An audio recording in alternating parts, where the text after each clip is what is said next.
एक दिन अब्बा से जिद की कि मुझे बंदर लेना है। अब्बा बाजार गए और मुझे बंदर लेकर दे दिया।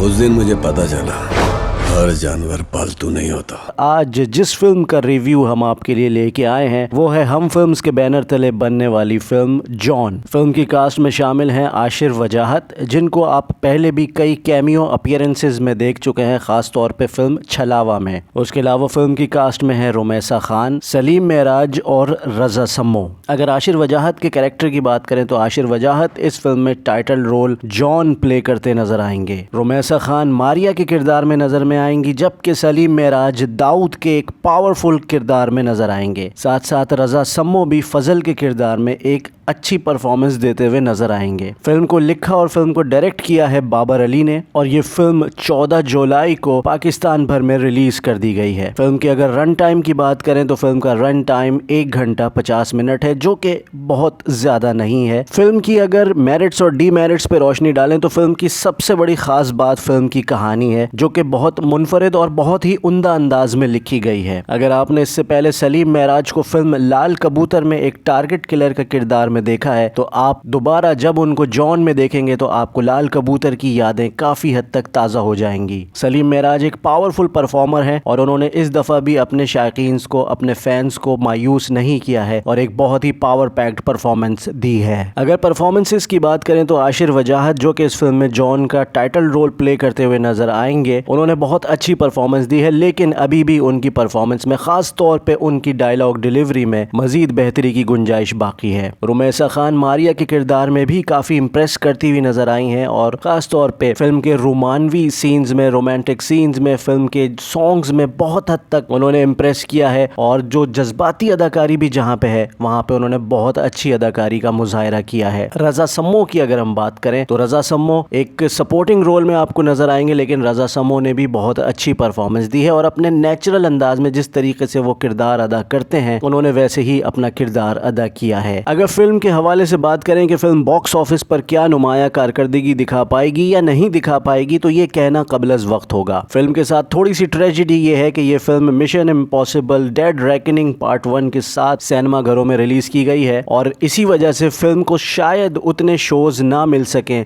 जितने ये फिल्म डिजर्व करती है, क्योंकि फिल्म बुनियादी तौर पर बहुत ही शानदार अंदाज में बनाई गई है और ओवरऑल एक बहुत अच्छी प्रोडक्ट है। लेकिन चूंकि film mission impossible dead reckoning के साथ रिलीज हुई है, इस वजह से फिल्म को उतने सिनेमाज और उतने शोज नहीं मिल सकेंगे जो ये फिल्म डिजर्व करती है। आखिर में अगर हम बात करें कि हम फनकार की टीम फिल्म को कितनी रेटिंग देती है तो हम फनकार की टीम इस फिल्म को देगी 5 में से 3.5 रेटिंग, यानी कि 3.5। आप भी अपनी फैमिली के साथ जाइए और सिनेमा घरों में इस फिल्म को एंजॉय कीजिए और पाकिस्तानी सिनेमा को सपोर्ट कीजिए। साथ साथ देखते रहिए हम फनकार।